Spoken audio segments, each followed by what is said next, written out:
Hi YouTube, Trev here, Summit or Nothing, back once again for another episode of the tents and shelters of Summit or Nothing. This week it's the lightweight, low budget backpacking Naturehike Cloud Up 2. There we are, Naturehike Up, whether it's up right, because I've done it. So it's getting idiot tested here tonight. Naturehike may be a lesser known brand, but it is becoming increasingly visible within the marketplace. It's affordable and it's lightweight, but does that mean there have been reductions in quality and durability?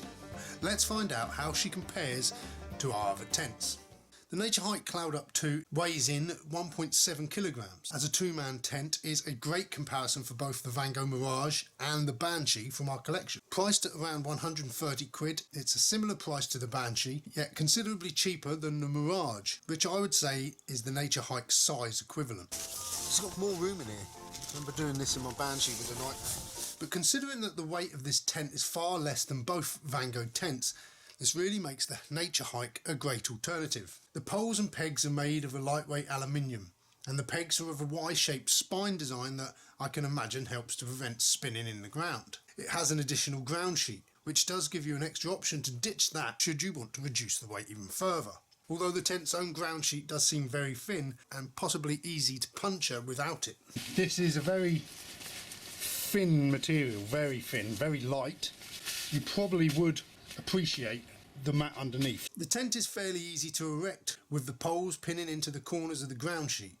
Then it's up to you whether you throw up the inner or the outer sheet next. The inner clips onto the frame and hangs independently, so you can throw up the outer skin first in dubious weather if you wanted to keep the inner skin dry. Either the inner or the outer skins can be clipped into the ground sheet too, and then easily adjusted for tension on sliding buckles. There is also the option of having away with the inner skin completely and camping in under the roof, kind of as a tarp setup if you were feeling adventurous.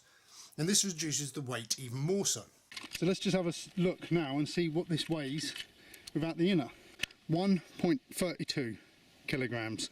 And the freestanding design enables you to reposition the setup without having to take it all down. Just be careful when doing this in strong winds. Another little feature I liked was the sturdy vent, which held fast by a Velcro rigid arm. You can set it open or you can shut it. However, the Naturehike does come into a smaller package than the Van Goghs, with its stuffed sack being of the tube design, which does make it harder to pack away.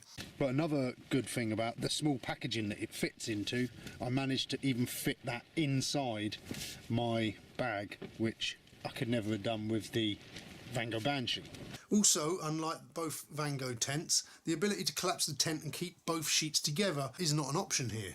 What I miss about the Banshee, when it's raining, you can just take the poles out, leave the inner and outer skin together, fold it all up, put it in your bag.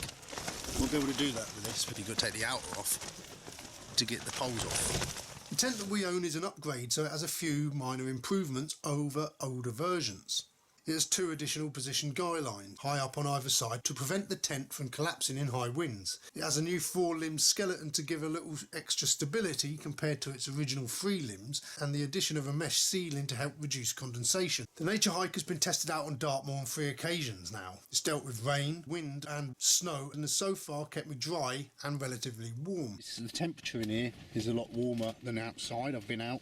That's noticeable in here. I'm not in my bedding yet, and I'm not in my second layers. The inside is quite spacious, perhaps a squeeze for 2 people, but there is a generous vestibule to store boots or wet gear. There are a few downsides with the Cloud Up 2, one being that the zips to the inner entrance don't look like they will last very long. Not only are they quite tight material and snag often, but also their small teeth run along a misshapen track that looks quite cheap. Another thing worth noting is that the tent does stand a lot like a sail. It is domed, but the dome has 2 flat sides which catch the wind, which is obviously why the additional guy lines have been installed. And from various reviews online, it does appear that the design does create a lot of tension, and one of the first things to go is the central connector for the poles. It's also been pointed out that the tent lights up like a lamp when lit from inside, and the colours of red and grey are not very appealing to any stealth campers. But saying that, the Naturehike has become my tent of choice over the smaller, gloomier Banshee. But when it comes to rating against the others, where will it stand? Price. The Cloud Up 2 is a decent price for such a spacious and lightweight tent, although some may argue that they would prefer the guarantee of a more well-known brand for the cost.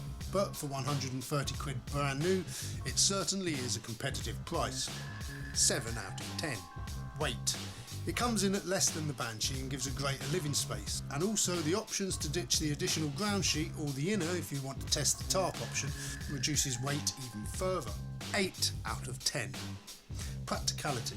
The freestanding skeleton is a great design, and having the option to put up the external skin first is ideal in bad weather, but not having the two skins attachable to each other eliminates the option of putting it up or dismantling it in a rush, and its tight tube sack makes it a little more fiddly to pack away than perhaps you'd like.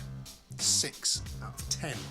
Comfort. There is a lot of room in the tent for one person and his gear, although it may be a bit tighter with two, but plenty of headroom and a generous vestibule add to the comfort value. Also, its dual skins do keep the cold out and help to maintain the heat of the interior relatively well. 8 out of 10. Durability. It's shaped like a sail.